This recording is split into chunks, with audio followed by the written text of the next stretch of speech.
लोगों ने टकमे लगाए हुए, स्टारे लगाए हुए, इससे ज़्यादा जो लोग शहीद हुए उनकी खाक बराबर भी तुम्हारी ये जो तुम लोगों ने ये सीने के ऊपर स्टार लगाए हुए, टकमे लगाए हुए, अपने स्टारों से अपनी अपनी सदों को पड़े हुए हैं, ये जो फ़लस्तीन के अंदर मासूम बच्चों की जानें जा रही हैं, इससे ज़्यादा तुम्हारी खाक से ज़्यादा, इनसे ज़्यादा तुम्हारी चीज़ अहम नहीं है। ये जो सितारे तुम लोगों ने लगाए हुए हैं, ये तो तुम लोगों ने टोपियाँ पहनी हुई हैं, ये टोपियाँ तुम्हारी फ़लस्तीनी बच्चों के लिए काम आनी थी, लेकिन तुम लोगों ने उनकी मदद नहीं की। तुम लोग अपनी अयाशियों में लगे रहे, मज़े में लगे रहे। साहबजादा आबिद रज़ा क्या कहते हैं सुनिए, फ़लस्तीन के शहीद की कदमों की खाक पूरे आलम इस्लाम की जनरों और के सीनों पर लगे टकमों और कंधों पर लगे सितारों से ज़्यादा है। और ये सही हकीकत बात है कि फ़लस्तीन के शहीद के कदमों, फ़लस्तीन के जो शहीद हैं उनके जो कदमों की खाक पूरे आलम इस्लाम की जनरों जो बन के बैठे हुए, फौजी बन के बैठे हुए, जिनके पास टोपियाँ पहन के बैठे हुए हैं, जो आराम अपनी अयाशी में लगे हुए हैं, उनके जो सीनों पे लगे टकमों और जो कंधों पर लगे सितारों से ज़्यादा अहम है। ये बात हकीकत की है साहबजादा आमिर रज़ा ने। उसके बाद छोड़ दो ये कहना कि हम मुसलमान हैं, फ़लस्तीन कम अज़ कम के लिए इतना तो करो। मुफ्ती मोहम्मद तकी उस्मानी मसलूब आला दुश्मन के मसरूआत का भरपूर बॉयकॉट जारी रखी। ये मुफ्ती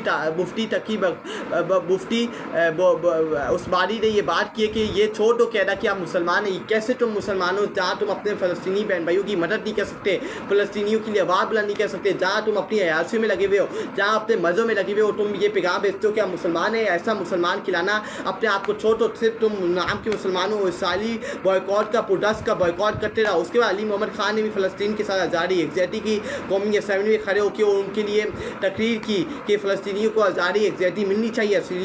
पाकिस्तान का वाज़ेह मौक़िफ़ होना चाहिए कि सारी दरिंदों को हम कभी कबूल नहीं करेंगे। ये अली मोहम्मद खान का बयान है। उसके बाद I don't not want to put my dreams, ये बात इसको मैं करता हूँ। गज़ा की जो कीस फायर नेगोशिएशन है फेल्ड हो गई है। Good bye soon you will air the news of 2 million martyrs and the world will stay silent. ये गज़ा के अंदर जो डायलॉग था इसराइल और गज़ा के दरमियान वो ख़त्म हो गया है। ये जंग नहीं रुक रही और ये आप सुनेंगे, गुड बाय कह दिए कि, और ये आप जल्द सुनेंगे कि 2 मिलियन सौ मुसलमान थे गज़ा के अंदर, फ़लस्तीन के अंदर, उनका खात्मा हो गया है, उनके जनाजे निकल गए। लेकिन ये जो दुनिया है, ये दुनिया ह्यूमन राइट की तंजीमें हैं, तो OIC के अजलास हैं, यूनाइटेड नेशन के जो फोरम है, वो चुपचाप बैठे रहे। मुसलमान के हुक्मरान चुपचाप करके मुँह की पताई लगा के बैठे रहे और उन्होंने हमारे लिए आवाज़ बुलंद नहीं की। और आप सुनेंगे कि फ़लस्तीन खात्मा हो गया, गज़ा का खात्मा हो गया और 2 मिलियन सौ मुसलमान मार्टेड हो गए, उनके जनाजे निकल के वो शहीद हो चुके हैं।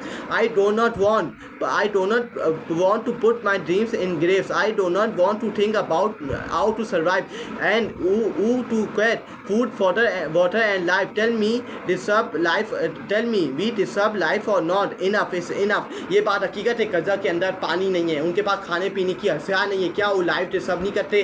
क्या वो जीना डिजर्व नहीं करते? आज उनके पास खाने पीने के लिए अशिया नहीं है, आज वो पानी पी नहीं सकते, आज उनके पास पानी पीने के लिए नहीं है, आज उनके पास खाने पीने के लिए अशिया नहीं है, आज वो मर रहे हैं, तड़प के वो चीख रहे हैं। लेकिन पूरी यूनाइटेड नेशन, पूरा OIC, पूरे मुसलमान के हुक्मरान अपनी अयाशी में लगे हुए हैं, चुपचाप अपने मुँह के पर ताले लगा के बैठे हुए। ये कैसे मुसलमान हैं? इनकी गैरत कहाँ चली गई है? इनको गैरतें मानी नहीं है। ये जो पश्चिम में फ़लस्तीन का झंडा है और मस्जिद अक्सा है, इंशाल्लाह ये इसको कोई नहीं मिटा सकता और ये इंशाल्लाह क़यामत भरोसे क़यामत तक रहेगी। सिवाय अल्लाह के इसको मिटाने के अंदर किसी की हिम्मत नहीं है, सिवाय मेरे अल्लाह जो दुनिया का सुपर पावर है, वो इस मस्जिद अक्सा को और इस फ़लस्तीन को मिटा सकते हैं, वरना कोई इस फ़लस्तीन को, इस झंडे को और मस्जिद अक्सा को नहीं मिटा सकता। और ये बात हकीकत है। उसके बाद जो मैं आपको बात बताने जा रहा हूँ, ये बात अपने कान खोल के सुने। एक बात मैं आपको बताने जा रहा हूँ, ये एक फ़लस्तीन की बच्ची है और एक फ़लस्तीन की बच्ची के ऊपर सारी डंडों ने 600 गोलियाँ उसके ऊपर बरसाई हैं। कितनी गोलियाँ? जो मैं आपको ये बात बताने जा रहा हूँ, ये अपने कान खोल के ये बात सुनिएगा जो मैं आपको बात बताने जा रहा हूँ। एक फ़लस्तीन की बच्ची है, उसके ऊपर